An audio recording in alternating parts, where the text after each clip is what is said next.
For decades, fans and conspiracy theorists alike have speculated about the tragic death of John Denver.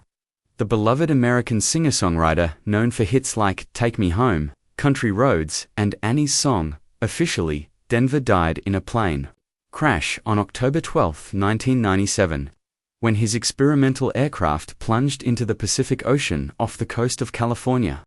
Investigators concluded pilot error was the cause, citing that Denver had trouble switching fuel tanks mid-flight.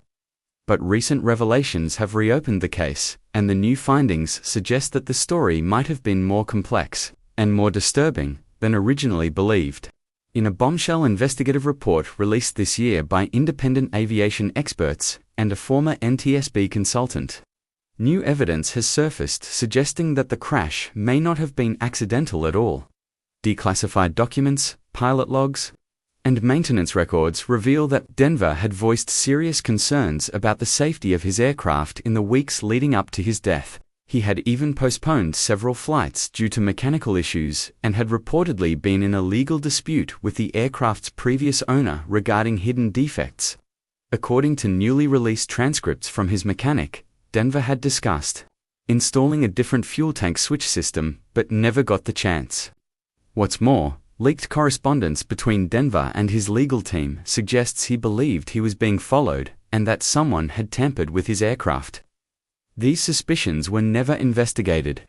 Dismissed at the time as paranoia stemming from his past struggles with alcohol and depression, the idea that Denver may have been silenced for reasons unknown was quickly labeled a conspiracy theory. Until now, the new report doesn't stop at mechanical failure or poor design. It points toward potential sabotage. Forensic analysis of the engine parts recovered from the crash site showed anomalies inconsistent with standard wear and tear. A small but crucial valve appeared to have been deliberately loosened.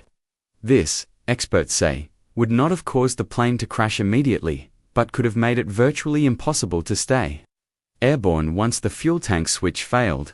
Perhaps most unsettling of all is the possibility that Denver's fame and environmental activism made him a target. In the years before his death, Denver had become increasingly vocal about climate change, nuclear disarmament, and deforestation. He had testified before Congress and funded several initiatives that threatened powerful interests. Could someone have wanted him gone? While this theory remains speculative, it now carries more weight in light of the technical irregularities surrounding his aircraft.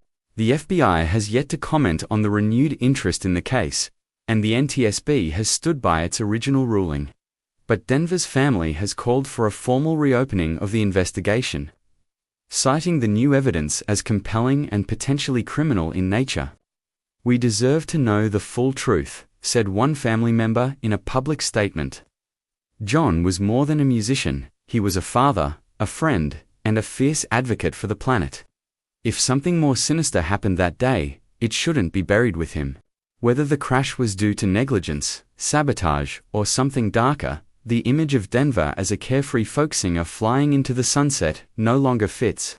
The mystery, long ignored, is finally seeing the light of day, and it's far from the peaceful narrative many wanted to believe. What this means for his legacy is yet to be seen. For some, the revelations tarnish the nostalgia of his music. For others, it makes his songs all the more poignant, reminders of a man who may have paid the ultimate price for speaking his truth. One thing is certain, the John Denver mystery, once considered solved, has only just begun to unravel. And what lies beneath the surface isn't pretty at all.